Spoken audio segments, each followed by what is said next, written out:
They have pitfalls and misinformation and divergence, things to divert you from actually finding the information. The ages are always wrong because I looked at one thing and it said she was 40. Right. And I said, like, well, she can't be 40. She was only born in 1860, so how can she be 40 in 1880? No. What happens is you'll get, okay, let's say her name is Maribel Johnson, for just the sake of argument. When you go and look her up, if you, let's say you find her, let's say in Knoxville, Tennessee.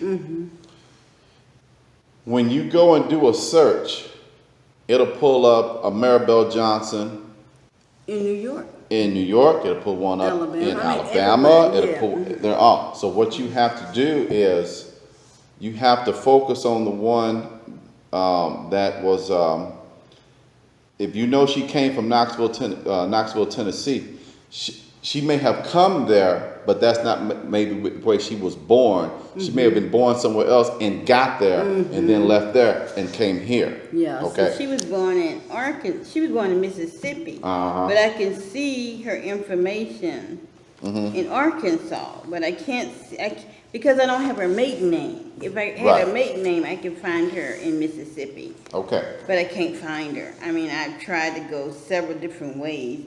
And going under the husband's name is not going to get you to her because it's, I can't find her. So. Okay, so this is what you do. If you know her, the name that she was, I know her married name. Her married Rebecca name. Johnson. That's all okay. I know is her married name. You know her married name. Now, whatever county she got married in will have a marriage license record. I think I tried to find a marriage license record. I'll look and see again, but I'll try to find. Go back to the county. You have to go to the county, whatever county she was married in. Let's say she was married in the year 1880. Okay. Back in 1880, they didn't even have birth certificates or death certificates, but they did have marriage licenses. That's why I couldn't find a birth certificate. Okay. Yeah, but they had marriage licenses. Anybody could go to the Justice of the Peace and get a marriage license. Anybody. All right. In fact, that's what most people did. Remember the lady I showed you, my grandmother, my great-great-grandmother? In 1882, she had a marriage license. That's the only thing that saved her life because they were going to kill her. Okay. But she had a marriage license back in Texas, so they sent her back to Texas. Okay. All right. So in 1880, in the 1880s, they did have marriage license. In fact, they had marriage license since the 1790s. It's just a lot of people got them, a lot of people didn't get them. But if she was married to a particular man, there should be a record of that marriage license in that county. So if you start focusing on the marriage licenses. But I didn't see her mother's name on it. Her maiden name should have been on it. It was what are you looking at? I don't know. I'm looking I'm going under the ancestrallibrary.com, which is the library's little thing. Have you been on Family Search? No, I haven't been on Family Search. Okay, try Family Search. Okay, Family Search breaks it down with the different categories: marriage licenses, birth certificates, death certificates, land deeds. It breaks it down on Family Search. Family Search. Yeah, look for FamilySearch.com. And is that a free one? yes, it's free. Yes, Family Search is free. Okay, then I can try to find her under that. Okay. Look up Family Search and just look for you can filter it with just marriage licenses, no other documents, just marriage licenses. Okay, and look for it that way. And if you can find, now sometimes you have to look for a marriage license under the husband's name, or or the father's name. Look up marriage. You may have to look up the marriage license. And William instead of Rebecca. Right. You may have to look like on a marriage license. You may have to go to the county and just look. Just don't type in a first name. Just type in a last name, Williams. But a year. You know what year she was married in. Just type in the last name and the year that it was married. It'll pull up every Williams that got married that year, or every Johnson, or Steptoe, or Bledsoe for that year. And that way you can just scroll down, look at it until you find her name or his name, right? So you have to, that's just another technique that I had to use in order to, because believe me, a lot of times you'd be looking at 15 different, like 15 people with the exact same name. 100 people. I mean, they got so many. Right. Especially Johnson. That's such a common name. So, that's what we have. That's what you have to do when you're trying to. It's not easy. I'm telling you, it's not easy. That's why I developed this class to help people to navigate, because it is like navigating through a minefield. And I can tell that. Yes, it's like you gotta really be. And the time go by, you be sitting there for hours. Yes. And the time go by so I have to wear glasses now because I looked at the computer screen for so long. I didn't wear glasses when I started this my research. I never wore glasses, you know. And since then, looking at that computer screen, it's got a blue light on it, and it just messes up your eyes. So and now I have to wear reading glasses, and I never had to wear glasses before. But I got the information. In fact, I just got an email from the lady that's in control of the mailroom for the Walkama tribe, and she said, I got your card made up, but we got a powwow this weekend. So after the powwow next week, I'll mail your card out. Oh, good. You got your card. Okay. Yes. Now, what are you going to do when you get your card? Okay, that starts the next process. See, remember now. See, I'm in the first process. You're in step one.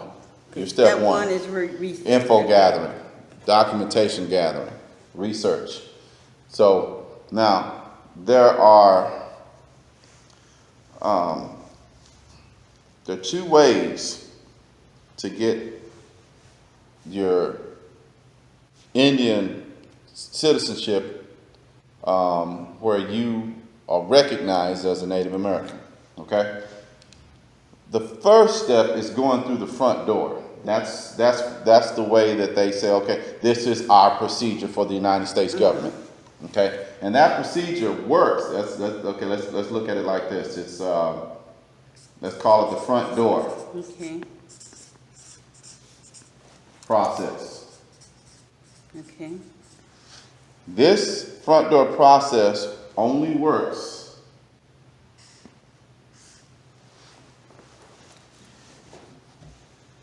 for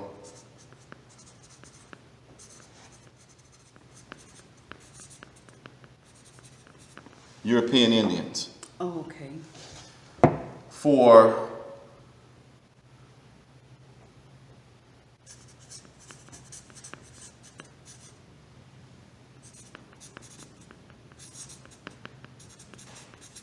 Negro Indians, it doesn't work because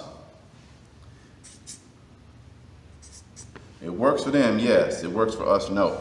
Okay? All right, make that a check. All right, for the European Indians, it works. For the Negro Indians, it doesn't work. Because the front door process means that our procedure is, in order for you to be considered as a Native American, you have to be listed on a roll, an Indian roll.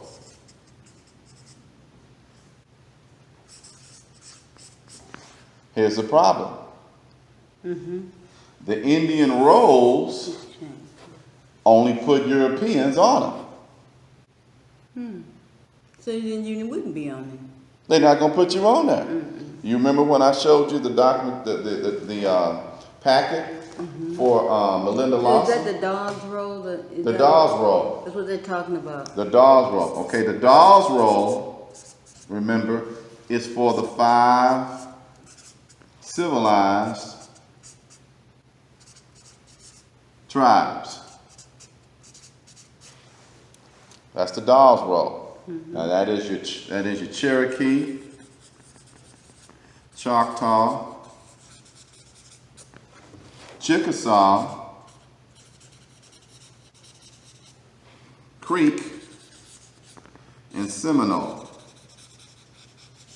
Okay, so when they talk about that European road, that's the road, the Dawes Road. And if you're not on that road, If you're not on this road, they say you're not an Indian. Okay. They're wrong, but this is what they put in place in 1887. In 1887, Henry Dawes came up with the so-called Dawes Commission, which produced an Indian roll, which was a way to categorize or catalog the 5 civilized tribes. The problem is, if you weren't a European who paid $5, you couldn't get on that roll. Now, like I showed you last week,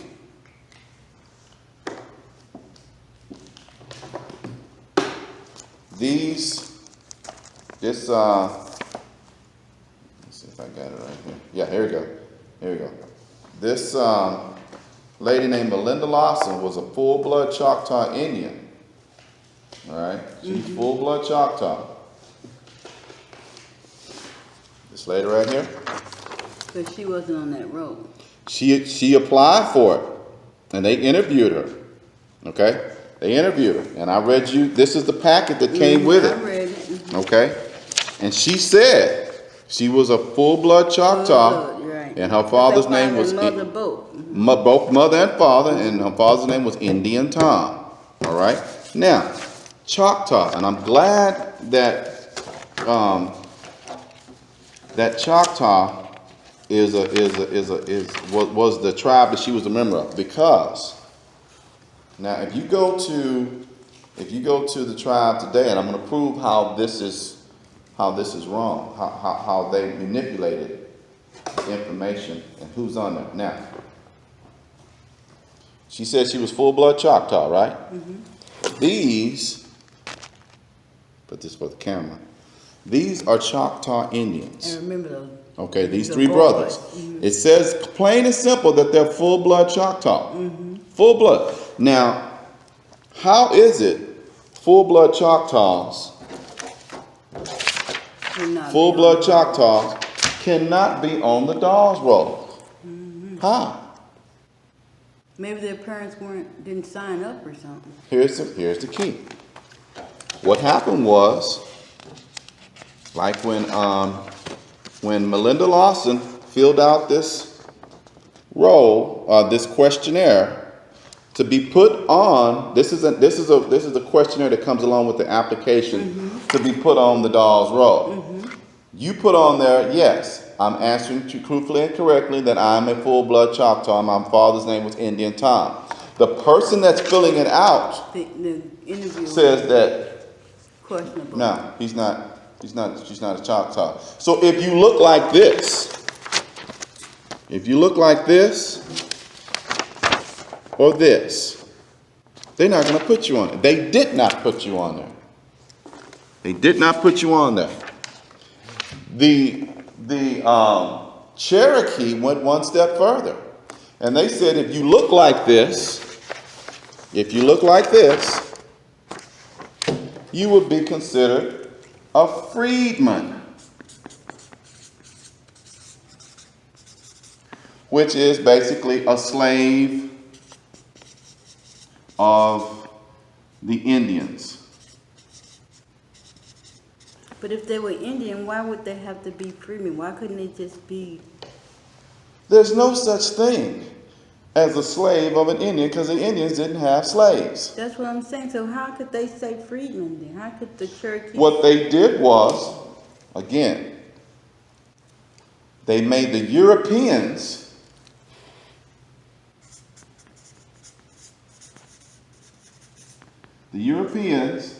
paid $5, and they were instantly put in the category of full-blood Indian. Okay? This option was not given to the Negroid Indians. Oh, they discriminated against They discriminated against them. The same thing they do today. Oh, that's what made the difference. This was an option. Now, the other option was, if you didn't want to pay the $5, you could marry an Indian squaw.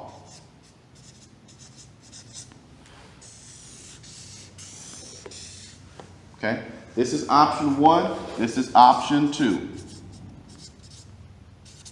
Okay? Mm-hmm. Those 2 options were not given to Melinda Lawson. She can't marry an Indian squaw. She's already one. She's already one. But an Indian squaw can't get put on the Indian roll. Mm-hmm. Okay? Unless she pays the $5. And according to this, she shouldn't have to pay the $5 because she's already a full-blood Indian. Mm-hmm. Okay? The Europeans were not full-blood Indians. They weren't Indians at all. So they were given the option to pay the $5 and get put on the Indian roll, the Cherokee, or the Choctaw, or the Chickasaw, or the Seminole, as a full-blood Indian. That's what they did. And that's how they took over the tribes. Because see, okay, this is the way you have to look at it. Let's say you live in Galveston, Texas, and somebody from New York comes down and says, you know what?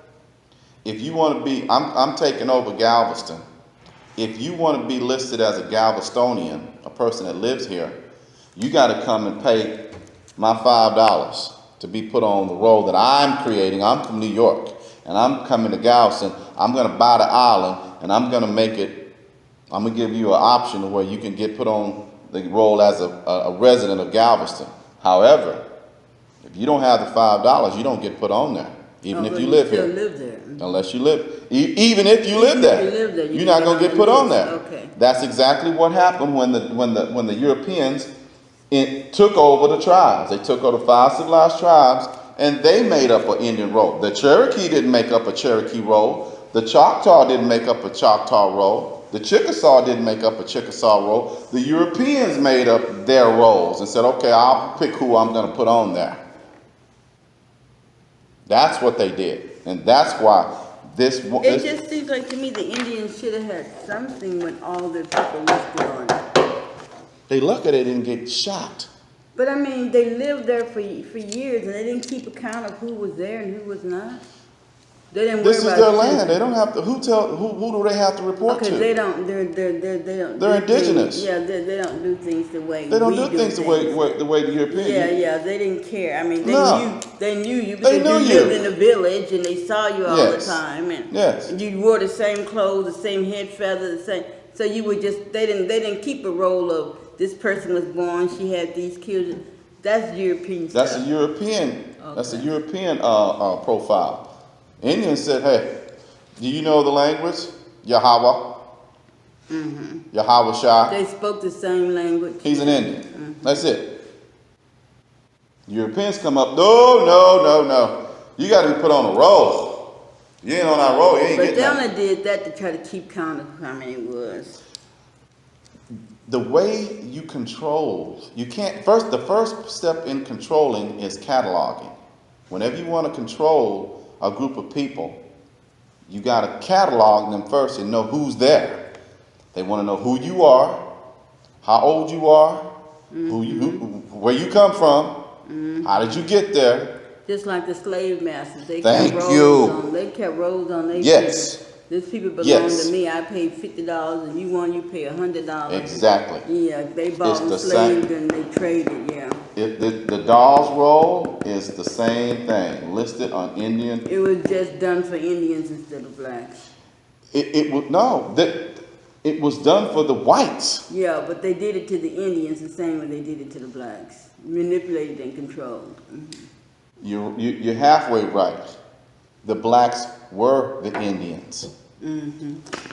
That's right. That's right. They were They the were Indians. the Indians, okay. They did it. They didn't do it to Indians and do it to blacks. They did it to the blacks black were Indians. The Indians, and so that's where we don't. That's why we don't. You still get it. struggling with that. We still got Indians over here and black folks over Exactly. there. So actually, the blacks were the Indians. The blacks were the Indians. Absolutely. See, you've been programmed. This is a picture of 2 Shoshone Indians. Okay, take this out here. so that reflection won't be on there. This is 2 Shoshone Indian dancers. Not warriors, dancers. And these 2 Indians are from the same tribe. Both of them are Shoshone Indians. Both of them are full-blood Shoshone. One of them looks a little Mongoloid. One of them looks Negroid. Okay? So what they did, they came and they told you that this is the Indian. You can be that, and you can be. And this is the slave from Africa. That's exactly what they did. Because they were used to seeing black African slaves. Yes. So what they did, they took this and said, Indian. Oh, that's why they did it that way. Negro. Indian. Negro. That's what they did. Now,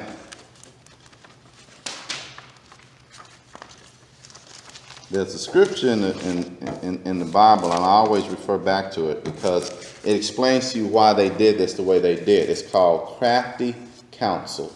I don't know if your preachers ever mentioned it to you, but there's a scripture that says that the enemy uses what's called crafty counsel. That means they'll come and actually buy your shoes right out from under you and then give you a receipt that says, you just sold me these shoes. These are my shoes. Now I'm going to turn around and sell them back to you for a higher price, and you don't even know it. That's how crafty your enemy is. Now, let's move forward. You remember, we've gone over this before, but I just wanted to refresh your memory on how this roll stuff works. Now, that's the front door process. Now, front door process works for the European Indians, but it does not work. It does not work for the Negroid Indians. In fact, I showed you last week, the Cherokee freedmen just won a court battle last year for the discrimination that they did against them. They didn't get full benefits at all. They cheated them. Yeah, because a freedman wasn't considered a real Indian. He was considered a slave of an Indian. That's why you don't want a Indian card that says freedman, because once you sign on the dotted line accepting that you're a freedman, you're a freedman. You're saying that I'm not a real Indian. I'm a slave of an Indian, descendant of a slave of an Indian. Okay? Now, let's move forward and explain the other